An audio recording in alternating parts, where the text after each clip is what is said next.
자, 미국 증시의 분위기를 생생하게 전해드리겠습니다. 이항영의 월가이드고요. MTN 이항영 전문위원 함께하겠습니다. 어서 오세요. 네, 안녕하세요. 네, 안녕하세요. 자, 미국 증시가 S&P 500이 다시 한번 사상 최고치 찍을 줄 알았거든요. 근데 막판에 좀 밀리면서 혼조권에 마감이 됐는데 미국 증시 어떻게 보셨어요? 네, 맞습니다. 초반, 중반까지 분위기가 괜찮았는데 결국 막판 한 30분을 견디지 못하고 S&P 500도 결국은 하락세로 마감했고요. 나스닥은 장 중반부터 계속 좀 흘러내리는 그런 분위기였습니다. 초반만 해도 S&P 500과 그리고 나스닥 모두 장중 기준으로 최고치를 갔다 왔었는데요. 그렇게 좀 초반에 중반까지 올라왔던 이유는 제롬 파월 의장이 연임이 결정된 거죠. 물론 또 다른 목소리도 분명히 있지만 정책의 일관성이라는 측면에서 긍정적인 평가를 받았습니다. 그렇지만 늘상 동전의 양면 아닙니까? 기존의 점진적인 금리 인상, 내년에 한 차례 내지는 두 차례 이런 거에 대한 시각이 이거 금리 인상이 빨라질 수 있다 이러면서 소위 성장주, 기술주에 대한 부담이 될 수 있다는 그런 우려 그런 것들이 일부 차익 및 경계 매물이 좀 쏟아지게 하는 모습이 되겠고요. 특히 잠수에도 보여드리겠지만 특히 작년과 올해에 걸쳐서 IPO를 했던 주식들이 오늘 좀 대거 좀 주가가 하락한 종목들이 오늘의 주요 시장의 특징이 되겠습니다.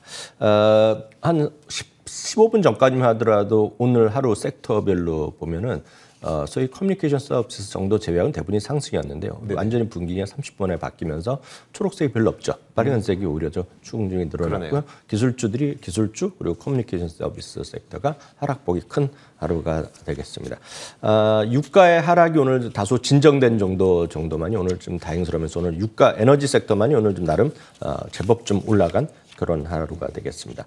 한편 오늘 가장 핵심적인 뉴스는 역시 제롬 파월 의장의 연임에 관한 소식인데 대부분 이제 긍정적 시각이 많이 있습니다. 옥스퍼드 이코노믹스의 미국 경제 수석 이코노미스트인 그렉 다코는 이런 얘기를 하고 있는데요. 앞서 말씀드렸다시피 연준의 정책에 대한 소위 일관적인 어떤 일관성을 유지할 수 있겠다라는 긍정적인 거죠. 그러니까 새로운 인물, 이번에 이제 부의장이 된 분도 있지만 부의장을 사실 민주당에서 많이 밀었다는 거 아닙니까? 다만 이제 두 분이 이제 하면 합심이 돼서 좋게 할 수 있다는 긍정적인 시각이 워낙 많은데요. 여튼 시장에 대해서는 주식시장이라든가 경제 회복, 경제 성장에 대해서 긍정적 신호가 일단은 다수의 의견인 것 같습니다. 참고적으로 이제 사실 그 제롬 파월 의장이 처음에 4년 전이죠. 4년 전에 임명됐을 때만 하더라도 시장이 불안감이 많이 있었습니다. 왜냐하면 그 당시에는 대부분이 제넷 옐런 의장이 연임될 거라고 생각했는데 트럼프 대통령이 이제 파이어하고 새로 뽑은 거 아닙니까? 특히 이제 기존의 월가의 분들의 입장에서 보면 이분이 경제학 박사도 아니고 이분이 변호사 출신이거든요. 그러니까 그에 대해서 좀 못마땅해 하는 그런 기존의 그런 분들이 있었던 거죠. 그렇지만 이제 뚜껑을 열고 최근에 4년 흐름을 보면 가장 어려운 팬데믹 기간을 다 플러스 마이너스 다 포함해서 말인데요. 최근 4년 동안의 그 주가의 S&P 500 수익률을 보면 연평균 15.1%가 올라갔습니다. 예전에 많은 분들이 이제 1980년대 초반 중반에 볼커룰의 볼커라는 분 기억하시면 계실 것 같은데요. 그 당시에 15.6% 제외하고는 두 번째로 많이 올라갔거든요. 그러니까 그런 것들에 대한 어떤 시장에 대한 어떤 기대감이 분명히 있다는 것이 되겠습니다. 다만 이제 시장에서 보면 오늘 금리가 좀 올라가는 모습이었는데 이것은 점진적인 금리 인상이 기존 추세가 유지될 수 있다라는 그런 것들이죠. 그러면서 오늘 10년물 금리가 좀 올라가는 모습이었고요. 오늘 여타 섹터들이 대부분이 하락 반전하거나 그랬지만 금융주는 그나마 굳건했습니다. JP모건과 모건 스탠리가 좀 올라가는 모습을 보여주었습니다. 알겠습니다. 자, 이런 가운데 굉장히 최근에 뜨거운 관심을 모았었던 전기차들의 질주. 테슬라는 그래도 그 질주를 계속 이어가고 있거든요. 반면에 아직 생산과 인도가 제대로 되지 않고 있는 리비안과 루시드는 또 하락했어요. 네, 이게 상당히 좀 여러 가지 이제 그 생각이 필요한 부분이 되겠습니다. 그 테슬라 말씀하셨던 대로 테슬라는 올라가고 오늘 리비안과 루시드는 하락했습니다. 특히 이제 리비안은 상장한 이후에 상장한 날 샀더라도 한 70% 정도 올라갔잖아요. 그것이 상당 부분 이제 그 이익을 반납하는 그런 수준까지 내려왔단 말이에요. 오늘 10% 떨어졌는데요. 이제 앞서 뉴스를 보면 이제 이런 거죠. 그 일론 머스크가 모델 S 플레이드죠. 그러니까 S의 그 최고급형이 되겠는데요. 2022년 봄에 중국에 출시할 수 있다 이런 얘기를 한 건데요. 사실 여기에 플러스 하나 더 있는 것이 딱 최근에 이제 많은 분들이 기대감이라고 할 수 있겠지만 많은 분들이 작년에 이 가격대 스플릿을 했잖아요. 주식 분해를 했기 때문에 많은 이제 미국의 소위 그런 레딧이나 이런 분들의 입장에서 이거 지금 할 거다. 한 번 더 할 거다. 한 번 더 할 거다. 얘기를 하는 거죠. 사실 이게 전혀 근거가 없다 이런 얘기 할 수 없는 것이 미국의 어떤 주가 역사는 물론 안 하는 것도 있지만 상당 부분 주가 올라갈 때마다 주주 친화적 입장에서 주식 스플릿이라는 것이 일상적인 건 맞아요. 네네. 그렇지만 이게 한다 안 한다는 건 아무도 모르고 이거는 그 일론 머스크 개인이 결정할 수도 아니고 이 사회에서 이제 통해서 이제 결의하는 거 아니겠습니까? 개인이 할 수도 없는 건데 하여튼 그런 기대감이 있는데요. 관련해서 퓨처 펀드 액티브 ETF의 게리 블랙이라는 유명한 펀드 매니저가 있는데요. 테슬라의 주식의 분할의 기대감뿐만 아니라 긍정적 펀더멘탈이 지금 주가 자신이 주식 투자를 하고 있는 이유라고 얘기하면서 12개월 목표 주가는 $1,400를 여전히 제시하고 있습니다.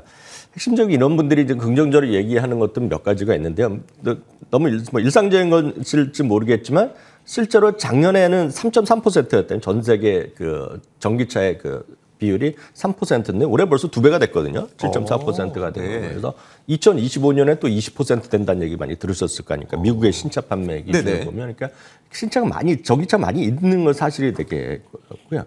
실제로 보면 이번에 그 인프라 투자 법안하고 이제 미국의 재건하면서 보조금 같은 것들이 나온 거 아닙니까? 네네. 그래서 2022년 1월 1일부터 전기차에 최대 $8,000 보조금 연방에서 지원하는 거가 되겠죠. 그리고 베를린 텍사스주의 베를린의 그 독일의 생산 능력이 2배 되면서 내년에 이제 150만 대, 그 이후에 뭐 200만 대 얘기를 하는 그러니까요. 얘기했고요. 거기다 이제 최근에 기관 투자 사이에서 소위 신용 등급이 뭐 상향되는 추세가 있다는 거 같고요. 그래서 이제 이제 좋다고 얘기하는 겁니다 지금. 그렇지만 회사 측에서는 오늘 이제 일론 머스크가 플레이스들이 얘기를 했지만 주식 분할에 대해서 언급한 게 없으니까 네네. 그 부분은 이제 유의하셔야 되겠습니다. 그러니까 기대감은 분명히 있지만 그걸 아무도 확인해 줄 사람은 없는 거죠. 다만 그렇죠. 지금이라도 갑자기 나올지도 모르죠. 지금 네네. 그 테슬라의 그동안의 행적을 보면 아무도 모르지만 그런 건 기대감일 뿐이라고 보셔야 되겠고요. 반면 이제 리비안과 루시드 이런 거 많이 떨어졌는데요. 오늘 보시면 좀 올라간 주식이 있습니다. 올라가거나 최근에 살아있는 섹터가 있는데요. 전기차 중에서도 테슬라는 분명히 살아있고요. 네네. 사실 리비안과 루시드가 테슬라랑 반대 방향으로 가지 않았습니까? 특히 리비안이. 그렇죠. 그냥 그런 거랑 상관없이 한 달째 꾸준히 올라가는 섹터가 있습니다. 충전 설비 있지 않습니까? 충전이 관련 기업들이 또 은근히 많습니다. 찾아보면 대여섯 개뿐만 아니라 10개, 20개 될 텐데요. 그중에 아마 가장 제가 알기에는 그러니까 마켓 밸류가 제일 큰 것이 차지 포인트일 겁니다. 그래서 차지 포인트는 이제 꾸준히 올라가고 있는데요. 그리고 뭐 관련된 이름들 꽤 많아요. 근데 워낙 자잘한 것들이 많은데 제가 알기에는 이 업계에선 제일 시치가 중에 클 텐데 아마 제 기억으로는 월가의 그 전체 애널리스트 중에 한 3명 중에 2명 정도는 여전히 긍정적인 바이견을 갖고 있다는 정도 참고하시면 되겠고요. 이게 내년부터 이제 전기차도 많이 늘어나면 테슬라 하나만 갖고 하는 건 아니고 테슬라 슈퍼스테이션 많이 늘어났지만 뿐만 아니라 이제 수많은 전기차가 어디선가 충전해야 되는 건데 이제 미국이나 지금 해외에 이렇게 가면 그 공공 지역에 전기차 하는 곳이 워낙 많이 해놨거든요. 이제 그걸 더 많이 해야 된다는 것도 노리고 이제 민간업자들이 들어가는 건데요. 어느 정도 말은 되겠죠. 그렇지만 수익성까지는 저도 스타디를 한 적이 없기 때문에 그런 것도 좀 관심 있는 분들은 좀 보셔야 되겠습니다. 참고적으로 제가 알기로는 차지 포인트도 꽤 많은 적자를 내고 있을 겁니다. 지금. 그래서 그런 것들은 유의를 하셔야 되겠다라고 일단 이해하셔야 되겠고요. 그 말씀은 이제 적자는 유의하되 어쨌든 충전소를 깔아야 되는 건 너무나 자명한 일이기 때문에 관심을 한번 가져보자 이 정도겠네요. 왜냐하면 테슬라만 갖고 할 수는 없는 거 아닙니까? 테슬라 슈퍼스테이션만 갖고 할 수는 없으니까 뭐 자기네 집에 같은데 자기 집에 그 차고에 만들 수도 있지만 수많은 곳이 공공 그 섹터가 있어야 되잖아요. 그걸 이제 노리는 거죠. 말씀드렸다시피 이미 많이 있지만 그만큼 부족하죠. 왜냐하면 여기도 보여드렸듯이 지금 5% 수준에서의 전기차의 충전 시설과 앞으로 정말 20% 30% 되고 2030년에 뭐 50% 된다는 시장에서의 충전을 어디서 하겠냐는 거죠. 그렇죠. 그러니까, 완전 다른 세상. 그걸 노리는 분들이 있는데 다만 제가 알기에는 차지 포인트가 제일 크지만 이것도 엄청난 적자다. 적자라는 게 제가 나쁘다는 얘기가 절대 아니라 적자라는 것은 변동성이 불가피한 거다. 그것만 꼭 명심하시고 투자의 판단에 좀 도움받으시면 좋을 것 같고요. 반대로요. 오늘 리비안과 루시드 이런 것도 재밌는 반면에 오늘 올라간 주식이 있습니다. 이게 GM과 포드거든요. 그러니까 이런 전통적인 주식들이 다시 올라가는 것인데 이거는 아마 급내 상승 시기에 적자 회사와 꾸준하게 현금 여유가 있는 기업들과의 차이 정도로 일단 이해하시면 되겠고 이제 굳이 따지자면 이제 포드가 리비안의 뒷배 중에 하나 아닙니까? 그렇죠. 근데 이제 같이 전기차 개발한 거 안 하기 이런 얘기가 먼저 나온 거잖아요. 네네. 그래서 올랐다 그건 아니겠지만 어떤 금리의 상승과 이들의 좀 차이는 있을 거다 이렇게 이해하시면 되겠습니다. 알겠습니다. 자, 이런 가운데 또 떨어진 종목들이 꽤 많은데 그럼 그 떨어진 이유가 무엇이냐를 몇 가지 꼽아볼 수 있는데 그 가운데 하나가 바로 또 코로나19 재확산에 대한 우려가 또 시장의 한 축에 발목을 좀 잡고 있는 것 같더라고요. 네, 맞습니다. 오스트리아 어저께 제가 그림 네네. 보여드렸는데 오스트리아가 이제 10만 명당 확진자 수, 사망자 수가 급증하는 거 보여드렸고 네네. 독일도 보여드렸는데요. 독일이 이제 오스트리아 정도는 아니지만 바로 붙어 있는 나라 아닙니까? 그래서 독일도 지금 앞서 메르켈 총리가 이제 상당히 경고하는 네네. 발언을 한 거 아닙니까? 뭐 그런 것들이 영향을 받았겠죠. 그러다 보니 여행이나 항공주, 크루즈 이런 것들이 전부 다 대부분 약세를 보일 수밖에 없었습니다. 부킹홀딩주도 최근 들어서 한 달째 계속 떨어지고 있는 모습이 네. 되겠고요. 델타항공, 카니발 이런 것들이 많이 떨어지고 있습니다. 우버나 리프트 같은 것도 재미없게 떨어지고 있는데요. 마찬가지가 되겠는데 특히 이제 우버나 리프트는 그 뉴스 하나 전해드리면 우버나 리프트가 이제 많이들 사용하는 건 맞는데 네. 사용하는 게 보니까 이제 아시다시피 드라이버가 예전만큼 복귀가 안 되니까 네. 이거 아닙니까? 택시 요금은 거의 정해져 있거든요. 우리나라 마찬가지 정해져 그렇죠. 있고 네. 뭐 예를 들어서 지역 도시마다 할증이 붙는 경우가 있긴 있지만 대부분 이제 정해져 네네. 있는데 우리나라도 이제 우리나라도 요즘은 이제 그런 게 있다 없다 하지만 예전에 보면 타다 이런 거 있을 때 보면 네네. 가격이 막 변동하는 거 보신 적이 네네네. 있으실 것 같은데요. 네. 우버나 리프트가 딱 가격이 변동하는데 이 흥미로운 거가 그림 하나 그다음 그림 그래프 한번 보여주시면 주요 도시 뉴욕, 샌프란시스코, 시카고에 운임이 급증하고 있다는 겁니다 지금요. 운임이 올라가고 있다는 거예요 네. 지금요. 이게 보면 작년 10월 9일, 재작년 10월, 작년 10월, 재작년 그리고 금년 10월인데요. 작년 대비 벌써 지금 20% 정도, 15% 정도 사용요금이 올라간다는 얘기입니다. 그것은 그만큼 사람들이 많이 몰리는데 기본적으로 이제 드라이버들이 운전자가. 부족한 거죠. 네. 그럼 이제 어떻게 되겠습니까? 사람들은 이건 뭐야? 다시 택시를 탄다는 거다. 택시. 그래서 택시 수요가 다시 늘어나면서 우버 리프트가 재미없다는 얘기도 있죠. 그런 뉴스의 이제 보도의 기사를 제가 흥미로워서 보여드렸는데 그것도 있지만 말씀드렸다시피 금리가 올라가면서 적자 기업들 이거 다 적자 기업이거든요. 적자 기업에 대한 부담 네네. 이런 것들이 오늘 같이 좀 혼용 같이 좀 엮여서 오늘 주가에 좀 하락이 요인이 됐다라고 이해하시면 되겠습니다. 자, 이어서 빅테크주들은 좀 어떻게 움직였을까요? 네, 마이크로소프트로 오늘 이제 사상체육 갔다 다시 좀 약간 흘러내리는 모처럼 이제 흘러내렸고요. 네. 애플도 이제 상승폭 상당히 반납했지만 애플 오늘 7연속 상승세 네. 아마 사상체육과는 3일 연속으로 기억하고 있고요. 아마존은 상대적으로 내렸지만 인프라 투자에 또 하나의 수혜주가 하는 거가 소재 중에 철강 쪽에서는 뉴코인데요. 뉴코 같은 것도 5%나 올라가는 그런 모습이 오늘 보여줬습니다. 자, 오늘 이 얘기를 좀 해주셔야 될 것 같은데 최근에 그 IPO를 했던 기업들의 주가 하락폭이 좀 커지고 있어서 네. 또 개인 투자자분들 이쪽에 관심 많잖아요. 맞습니다. 이게 이제 여러분들 앞서 말씀드렸던 그 약간 생각 좀 해야 될 부분인데요. 이제 금리가 올라갈 수 있다는 거죠. 물론 금리는 조금씩 올라왔는데 오늘의 이제 그 제롬 파월 의장의 재임명으로 인해서 그런 추세가 이어질 수 있다라는 것들을 많이들 생각하실 거 아닙니까? 네네. 그래서 다른 사람이 있을 때보다 금리를 좀 올릴 수 있다라는 얘기죠. 그러다 보니 이제 금리 상승에 대한 우려감이 시장에 반영될 수 있는데요. 금리가 인상되면 논리적으로 어떤 일이 벌어지냐면 조금씩 그 방향성만 보시면 돼요. 금리가 지금 뭐 0.5, 0.0에서 0.25%인데 많이 올라가면 소위 성장을 먹고 사는 성장에 대한 기대감 있는 사람들은 주식을 결국 할인 폭이 커지는 거거든요. 네네. 그러니까 그런 관점에서 성장주나 이런 것들에 대한 부담이 될 수밖에 없습니다. 이런 거죠. 실제로 1, 2년 안에 흑자가 날 수 있다. 그런 기대감이 있다 그러면 네. 견디면 되는 거 아닙니까? 그렇지만 이게 워낙 3, 4년, 4, 5년 정도 앞으로 먼 진짜 꿈을 많이 꿔야 되는 기업이라면 야, 이게 시장의 금리가 계속 올라가는데 과연 버틸 수 있을까?